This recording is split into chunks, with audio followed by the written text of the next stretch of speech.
Welcome to a Nothing from Nothing production.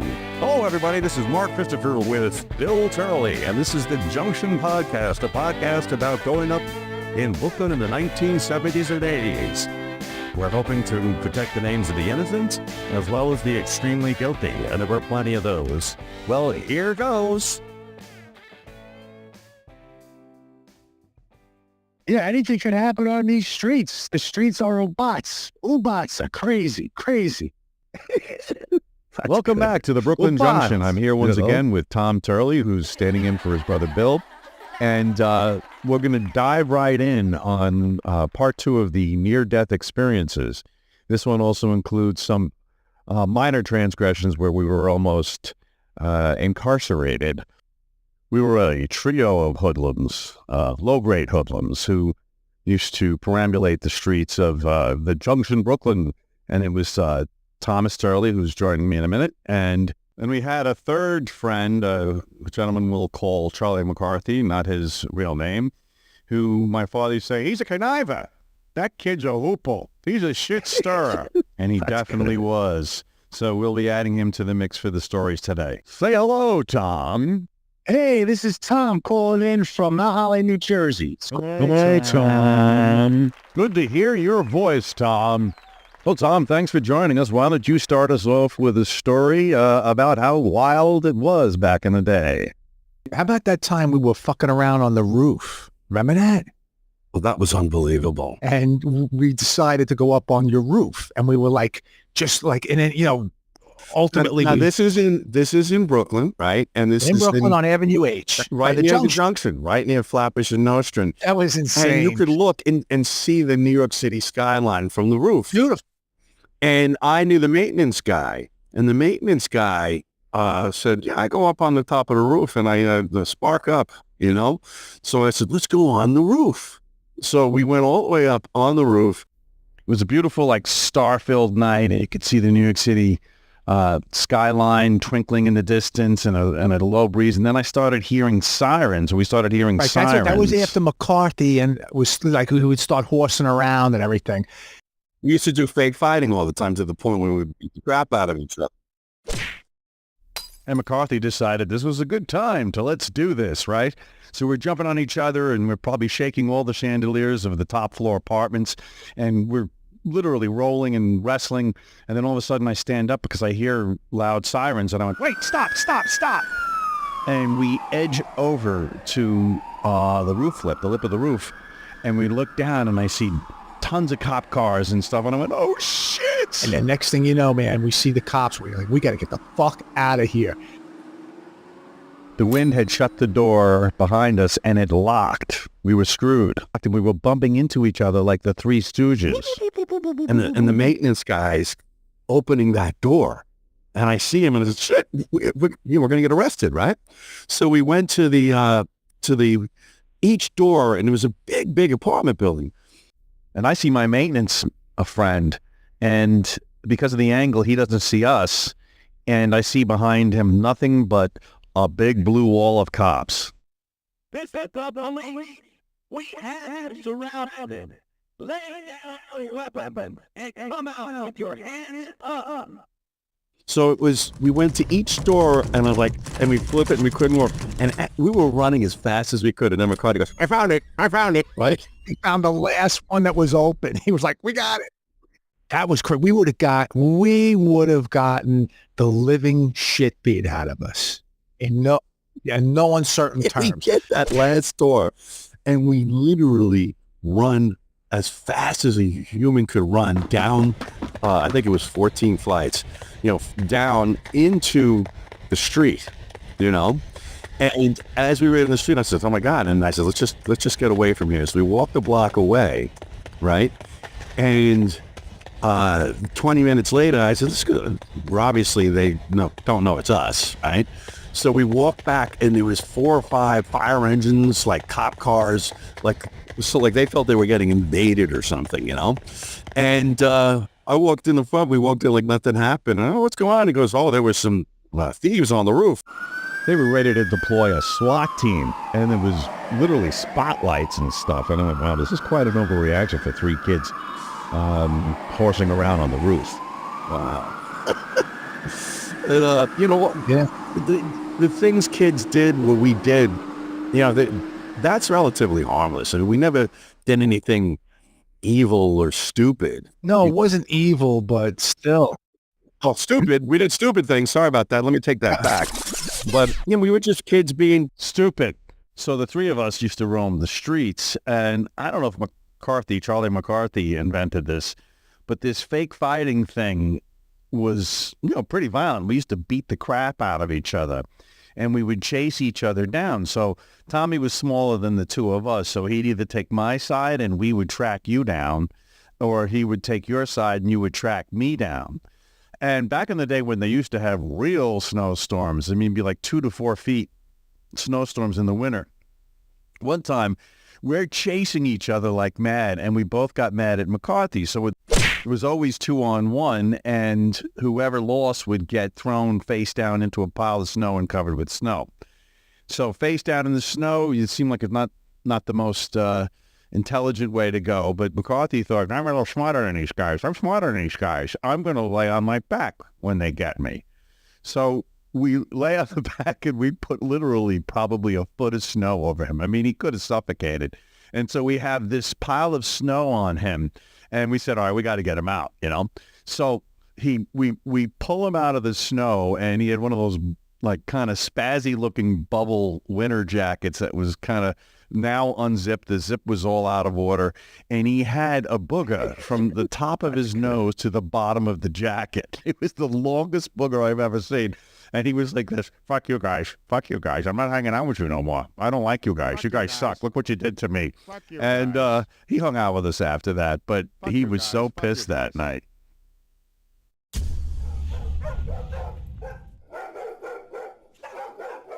the most fear I ever had was the first incident of amongst about 4 or 5 where I ran into a pack of dogs who were very hungry. where Tommy had gotten us exited from the side of the building. I now used to get into the place. You know, I go up to the 3rd floor because it was a little side entrance, right? And so I'm getting my key out, I'm turning right, and there's 8 dogs with the saliva dripping from their snout. And they come at me, and my heart flew into my throat. And I used to be very fast, as you probably remember. My son is extraordinarily fast, with, you know, but I literally ran, and I could have been hit by a car. I ran across Flatbush Avenue as fast as I humanly could. And one of them actually got my calf, but ended up with more pant leg than leg, thankfully. And they got stopped by a big bus, and they stopped following me. See, that's really intense. That is so intense. Right? It was crazy, man. It really was. It was, I was scared to go back to my house. You know, where were they, you know? And you didn't have cell phones.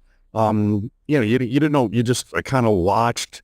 Should I jump on a car if they come? And then that was more than one time that I got chased by a wild pack of dogs. And they were dogs that were just locked into fences with no food, who were just ravenous and starved.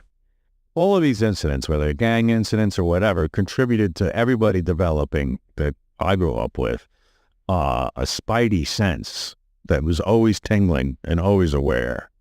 I think those train tracks behind Philip Howard and my apartment building were probably a breeding ground for, you know, packs of dogs. And I think the last vestiges of the wilderness kind of existed in that huge train system that ran across Brooklyn that was unused. So it happened at Brooklyn College. There was about 4 or 5 times a pack of dogs would like corner people. And I think now we've probably developed real good protocols to ensure that kind of thing doesn't happen through the ASPCA and, you know, the urbanization of Brooklyn and stuff. But that was something that was really unique to the time, I believe.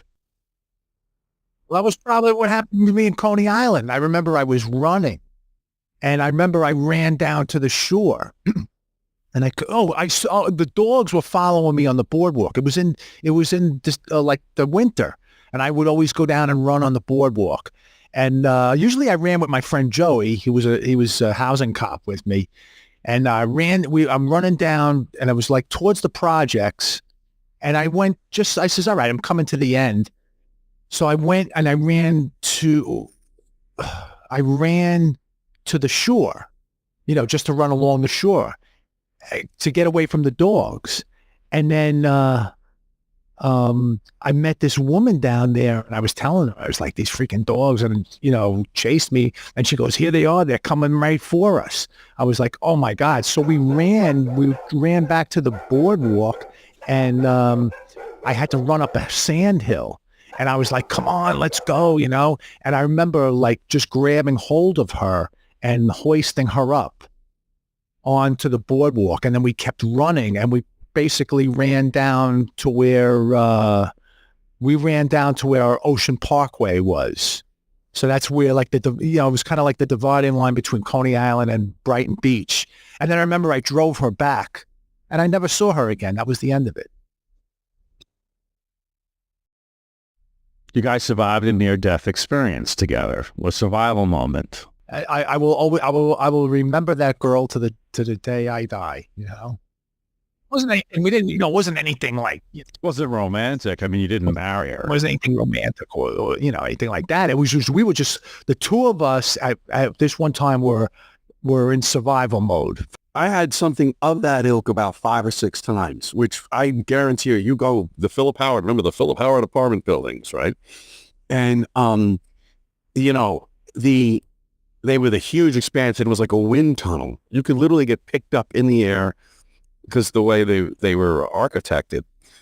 It just captured huge gusts of wind, and that area, because it was behind the train tracks, I think the dogs used to travel the train tracks, the unused train tracks.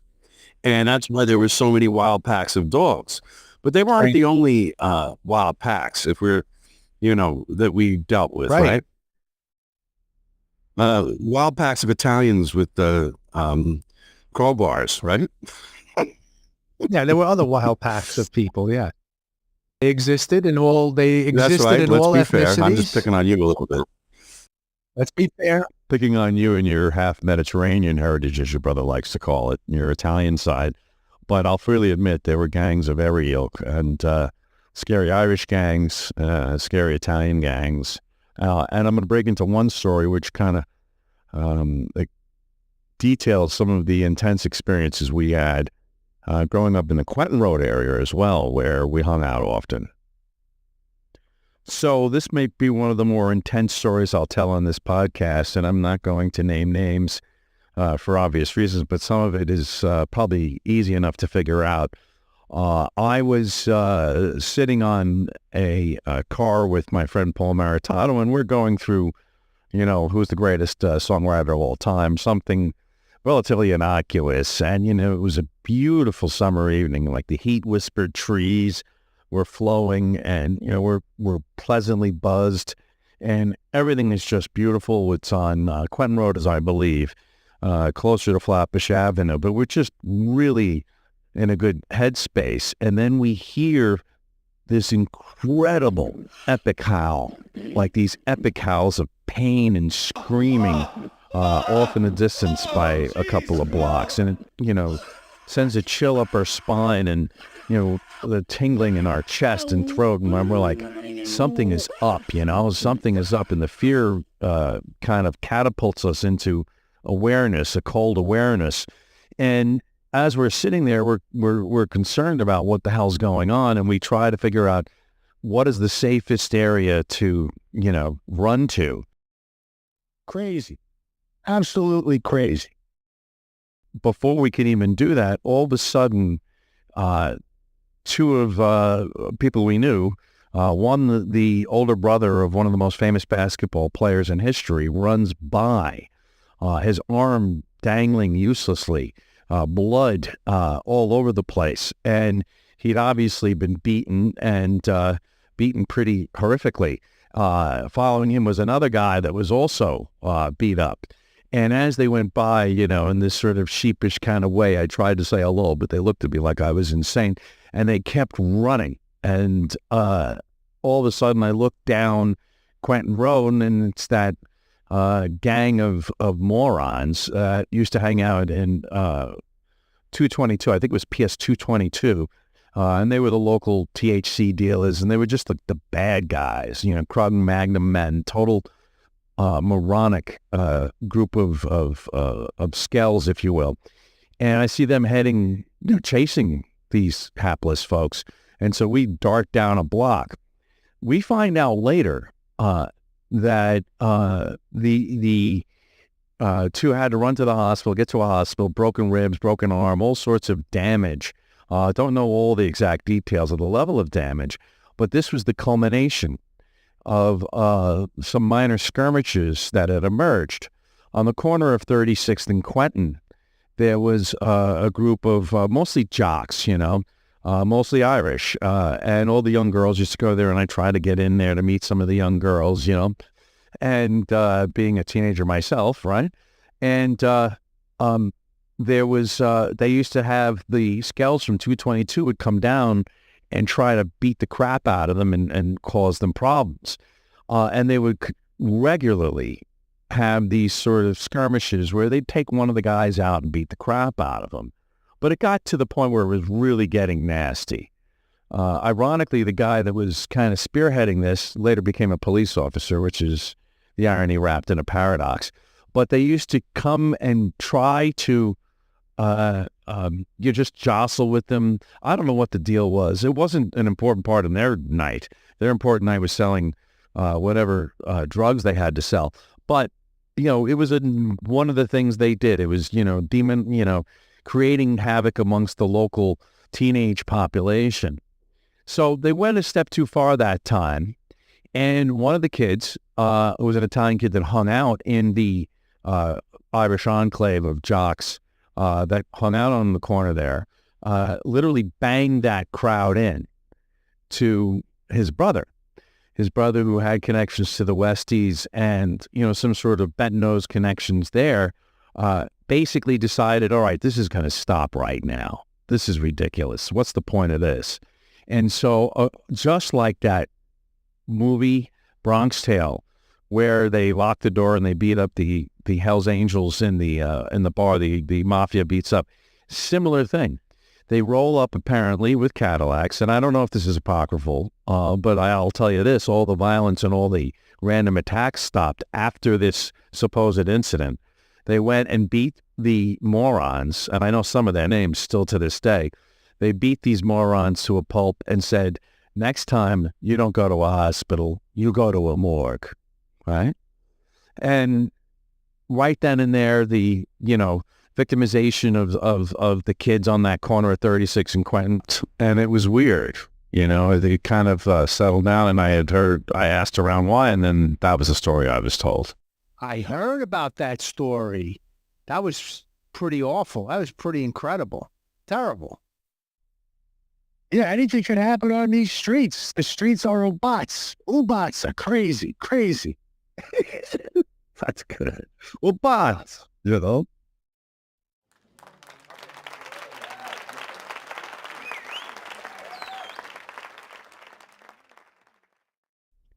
Well, that's the kind of the point, anything could happen to anyone. Anything could happen to anyone now, as Bob Dylan said, right? There was a constant sense of danger in the air. Well, with that, I'd like to thank you for joining us on this episode of relatively close to near-death experiences, and I want to thank Tom for coming. Mr. Turley, Tom, thank you for joining us. Thanks for having me. Look forward to the next one. Thanks for joining the Brooklyn Junction and this episode about near-death experiences with Tom Turley and myself. Well, thanks for joining. Please, again, listen, comment, like, and subscribe. It helps us build the podcast. Again, thank you very much and have a lovely day. We love you.